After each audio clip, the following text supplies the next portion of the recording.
शिक्षक आणि विद्यार्थी यांचं डोकं दुखवणारी बातमी समोर येते। आता शिक्षक आणि विद्यार्थ्यांच्या हजेरीसाठी सुद्धा एक ऍप आता सुरू करण्यात येणार आहे। त्यामुळे शिक्षकांसह विद्यार्थ्यांच्या डोक्याचा ताप आता वाढलाय। सर्व शाळांमध्ये आता विद्यार्थी आणि शिक्षकांची हजेरी विद्या समीक्षा केंद्र प्रणालीवरच नोंदवावी लागणार आहे। केंद्र शासनाच्या धोरणानुसार प्राथमिक आणि माध्यमिक व उच्च माध्यमिक शिक्षण संचालनालयाने शाळांना विस्तृत मार्गदर्शक सूचना पाठवण्यात आल्याची माहिती जिल्हा परिषदेच्या प्राथमिक शिक्षण विभागाने दिली।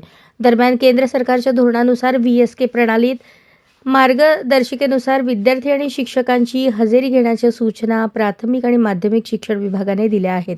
शैक्षणिक वर्ष 2025-26च्या सुरुवातीलाच राज्यातील सर्व शाळांमध्ये शिक्षक आणि विद्यार्थ्यांची हजेरी या प्रणालीद्वारे नोंदवावी अशा सूचना शिक्षण विभागाने शिक्षणाधिकाऱ्यांमार्फत शाळांना दिल्या होत्या। परंतु हजेरी नोंदवणाऱ्या शिक्षकांचे प्रमाण अल्प असल्याने शिक्षण विभागाने अखेर या शाळांना ही हजेरी प्रणालीवर नोंदवण्याबाबत सूचना दिल्या आहेत, असेही शिक्षण विभागाने सांगितले।